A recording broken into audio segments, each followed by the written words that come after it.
Betty Bronson flew into stardom as the screen's first Peter Pan in 1924. After making a successful Talkie transition, she left Warner Brothers and made a few B movies before retiring for 20 plus years. What happened? Join me as I investigate. Betty Bronson was born in 1906 in Trenton, New Jersey.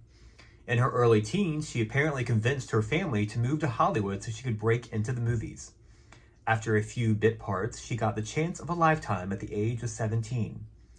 Out of hundreds of actresses that auditioned, including Gloria Swanson and Mary Pickford, Betty was selected by author J.M. Barrie himself to play Peter Pan in the first screen adaptation of his famous story and play at Paramount.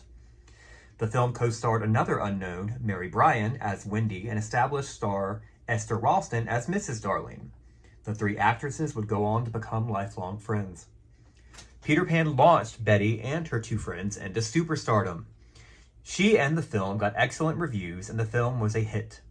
As Betty told one interviewer, quote, "I'm the luckiest girl in the world," end quote. Paramount immediately put Betty into another adaptation of a Barrie story, his A Kiss for Cinderella in 1925, which was a modern Cinderella story set in London that maintained the fairy godmother magic element. In an amazing sequence, Betty is transformed at midnight as the guests at the ball circle around her like a cyclone. Although Betty got good notices for the film, it was not a successful hit at the box office. Paramount also starred Betty in a comedy in 1925, Our Parents' People, which she played a girl determined to get her divorced parents, played by Adolphe Menjou and Florence Vidor, back together. The film was almost a precursor to the 1961 Haley Mills Disney hit The Parent Trap, even down to the uniform Betty wears at her school being identical to the camp uniform worn by Haley Mills years later. 1925 was a big year for Betty. To understand just how big a star she was, the fact that Betty was loaned to MGM, who requested her to play Mary, Mother of Jesus, in their epic adaptation of Ben-Hur is very indicative. Betty was only in the prologue, but was second billed after star Ramon Navarro. Wow. The film was a commercial and critical smash hit. For the rest of the 1920s, Betty starred in numerous silent films at Paramount, most of which are sadly lost. Highlights include The Cat's Pajamas, Paradise for Two, and Ritzy. In 1928, for reasons I could not find, Betty left Paramount and moved to Warner Brothers, which I suspect was because she was summoned there. However, it seems to have been a wise career choice either way, as she made her Talkie debut and starred with Al Jolson in the part Talkie, The Singing Fool, which was the follow-up to the first Talkie ever, Jolson's The Jazz Singer from 1927.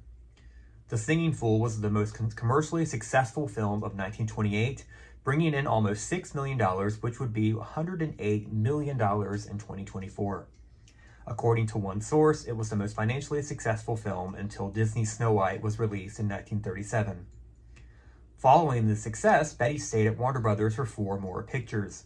The silent, compassionate marriage in 1928, the part Talkies, Sonny Boy, and One Stolen Night, both in 1929, and she was also loaned to MGM in 1929 to star with Leatrice Joy in the part Talkie, The Bellamy Trial. But also in 1929 at Warner Brothers, Betty starred in her first full-length Talkie, The Locked Door, as a young lady smitten with a cad, played by Rod LaRock, whose sister-in-law, played by newcomer Barbara Stanwyck, tries to rescue. Again, for reasons I could not find, Betty was dropped or chose to leave Warner Brothers at the end of 1929. She made 3 sadly lost B-movies over the next few years, including Lover Come Back at Columbia, which cast Betty against type as a sultry vamp that steals another woman's man. She also made The Surviving the Medicine Man in 1930, which co-starred new-to-film stage and vaudeville star Jack Benny as the title role. After making Midnight Patrol in 1932, Betty left Hollywood to marry North Carolina businessman Ludwig Lauerhaus and later gave birth to their son, Ludwig Jr. Aside from 2 sporadic appearances, including summer stock plays on Long Island and starring with Gene Autry in 1937's Yodelin' Kid from Pine Ridge, Betty remained out of the limelight for close to 20 years, seeming content to enjoy a quiet life with her family. But Betty appears to have had an itch to get back to acting in the 1950s. In 1956, she appeared in a TV play adaptation of Ayn Rand's The Night of January 16th. 5 years later, she went back to work and stayed working for good, working as a character actress.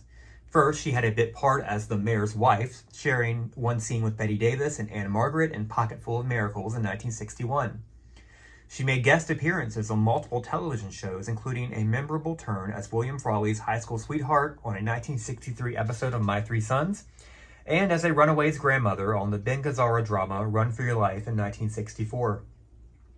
On the big screen, Bette had a featured role as Miss Josephine, a seamstress, in 1964's The Naked Kiss, and was briefly seen, if you can believe it, as the sorority house mother in 1971's Evel Knievel.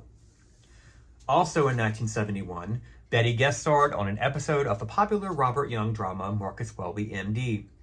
Sadly, it would be her final role and would be released posthumously. Bette died on October 19, 1971 from a brief illness at the age of 64. So we are left with the question, why did Betty Bronson's enormous silent and early talkie stardom falter in 1930? Why did an overnight silent star that starred in the biggest money-making early talkie not continue on as a star into the 30s like her peers Joan Crawford or Greta Garbo?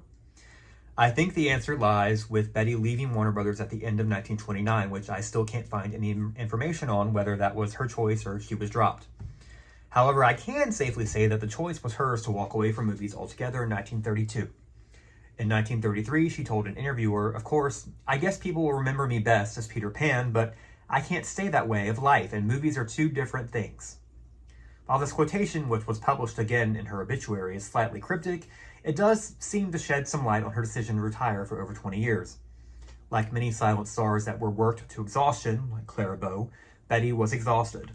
Betty's sentence, "I can't stay in that way of life," says it all. She seemed perfectly happy to retire and enjoy life with her husband and son until the passion returned to her in the late 1950s. Despite being done with the studio system of Hollywood 20 years earlier, I suspect her passion to act never left her. After all, this was a woman that was so talented that she convinced her parents to move across the country so she could become a movie star, which she accomplished in less than 2 years of arriving in Hollywood. It would be a shame for someone with that much talent to stay away from the screen forever. So Bette entered a new phase of her career as a character actress and made several delightful appearances on the big and small screens, going strongly until her death. What a trooper. What a legend. Be sure to check out the full movie of Betty's Peter Pan on my YouTube channel. Please like this video and subscribe or follow this account if you want to learn more about the history of silent film stars whose stardom lasted only briefly in the talkies. Up next, join me as I cover the silent to talkie career of the fabulous Louise Brooks. Thank you so much for joining me. Have a great week.